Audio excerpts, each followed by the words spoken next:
पृथ्वीराज चौहान का जन्म, परिवार एवं शुरुआती जीवन।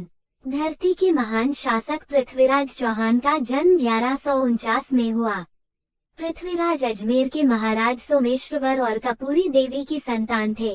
पृथ्वीराज का जन्म उनके माता पिता के विवाह के 12 वर्षों के पश्चात हुआ। ये राज्य में खलबली का कारण बन गया और राज्य में उनकी मृत्यु को लेकर जन्म समय से ही षड्यंत्र रचे जाने लगे, परंतु वे बचते चले गए। परंतु मात्र 11 वर्ष की आयु में पृथ्वीराज के सिर से पिता का साया उठ गया था। उसके बाद भी उन्होंने अपने दायित्व अच्छी तरह से निभाए और लगातार अन्य राजाओं को पराजित कर अपने राज्य का विस्तार करते गए। पृथ्वीराज चौहान के मित्र। पृथ्वीराज के बचपन के मित्र चंदबरदाई उनके लिए किसी भाई से कम नहीं थे। चंदबरदाई तोमर वंश के शासक अनंगपाल की बेटी के पुत्र थे। चंदबरदाई बाद में दिल्ली के शासक हुए और उन्होंने पृथ्वीराज चौहान के सहयोग से पिथौरागढ़ का निर्माण किया, जो आज भी दिल्ली में पुराने किले नाम से विद्यमान है। पृथ्वीराज चौहान का दिल्ली पर उत्तराधिकार। अजमेर की महारानी कपूरी देवी अपने पिता अंगपाल की एकलौती संतान थी, इसलिए उनके सामने सबसे बड़ी समस्या ये थी कि उनकी मृत्यु के पश्चात उनका शासन कौन संभालेगा।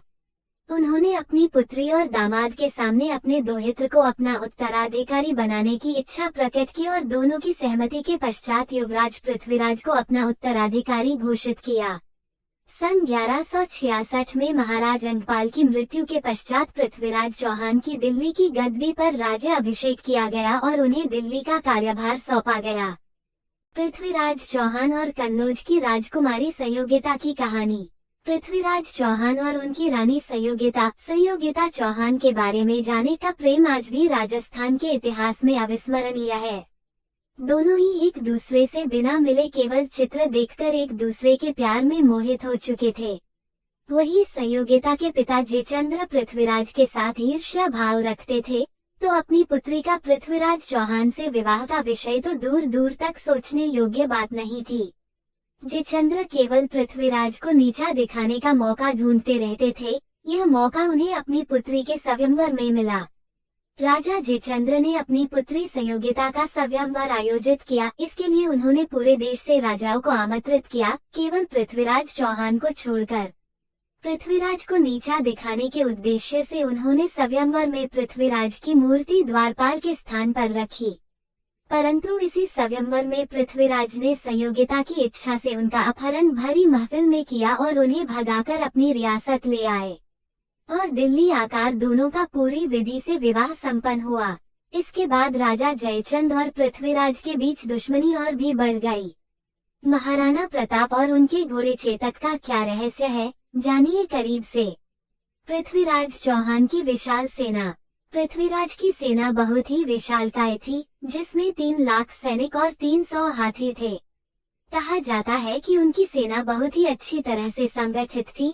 इसी कारण इस सेना के बूते उन्होंने कई युद्ध जीते और अपने राज्य का विस्तार करते चले गए। परंतु अंत में कुशल घुड़सवारों की कमी और जयचंद्र की गद्दारी और अन्य राजपूत राजाओं के सहयोग के अभाव में वे मोहम्मद गौरी से द्वितीय युद्ध हार गए।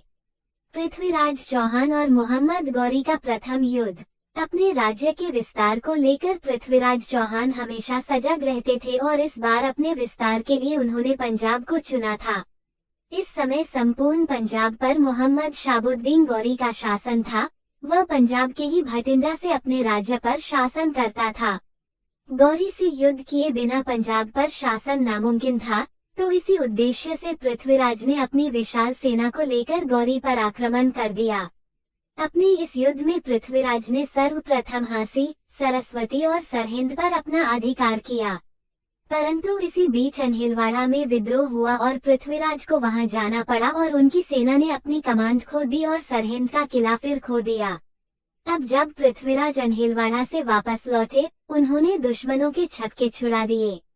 युद्ध में केवल वही सैनिक बचे जो मैदान से भाग खड़े हुए। इस युद्ध में मोहम्मद गौरी का इतिहास जाने बेधमरे हो गए, परंतु उनके एक सैनिक ने उनकी हालत का अंदाजा लगते हुए उन्हें घोड़े पर डालकर अपने महल ले गया और उनका उपचार कराया। इस तरह ये युद्ध परिणामहीन रहा। ये युद्ध सरहिंद किले के पास तराइन नामक स्थान पर हुआ, इसलिए इसे तराइन का युद्ध भी कहते हैं। इस युद्ध में पृथ्वीराज ने लगभग 7 करोड़ रुपए की संपदा अर्जित की, जिसे उसने अपने सैनिकों में बांट दिया। मोहम्मद गौरी और पृथ्वीराज चौहान का दूसरा विश्व युद्ध। अपनी पुत्री संयोगिता के अपहरण के बाद राजा जयचंद्र के मन में पृथ्वीराज के लिए कटुता बती चली गई तथा उसने पृथ्वीराज को अपना दुश्मन बना लिया। वो पृथ्वीराज के खिलाफ अन्य राजपूत राजाओं को भी भड़काने लगा। जब उसे मोहम्मद गौरी और पृथ्वीराज के युद्ध के बारे में पता चला, तो वो पृथ्वीराज के खिलाफ मोहम्मद गौरी के साथ खड़ा हो गया। दोनों ने मिलकर 2 साल बाद सन 1192 में पुनः पृथ्वीराज चौहान पर आक्रमण किया। ये युद्ध भी तराई के मैदान में हुआ। इस युद्ध के समय जब पृथ्वीराज के मित्र चंद्रबरदाई ने अन्य राजपूत राजाओं से मदद मांगी, तो संयोगिता के स्वयंवर में हुई घटना के कारण उन्होंने ने भी उनकी मदद से इनकार कर दिया। ऐसे में पृथ्वीराज चौहान अकेले पड़ गए और उन्होंने अपने 3 लाख सैनिकों के द्वारा गौरी की सेना का सामना किया। क्योंकि गौरी की सेना में अच्छे घुड़सवार थे, उन्होंने पृथ्वीराज की सेना को चारों ओर से घेर लिया। ऐसे में वे न आगे बढ़ पाए न ही पीछे हट पाए और जयचंद्र के गद्दार सैनिकों ने राजपूत सैनिकों का ही संहार किया और पृथ्वीराज की हार हुई। युद्ध के बाद पृथ्वीराज और उनके मित्र चंद्रबरदाई को बंदी बना लिया गया। राजा जयचंद्र को भी उसकी गद्दारी का परिणाम मिला और उसे भी मार डाला गया। अब पूरे पंजाब, दिल्ली, अजमेर और कन्नौज में गौरी का शासन था। इसके बाद में कोई राजपूत शासक भारत में अपना राज लाकर अपनी वीरता साबित नहीं कर पाया। पृथ्वीराज चौहान की मृत्यु। गौरी से युद्ध के पश्चात पृथ्वीराज को बंदी बनाकर उनके राज्य ले जाया गया। वहां उन्हें यत्नाएं दी गई तथा पृथ्वीराज की आंखों को लोहे के गर्म सरियों द्वारा जलाया गया। इससे वे अपनी आंखों की रोशनी खो बैठे।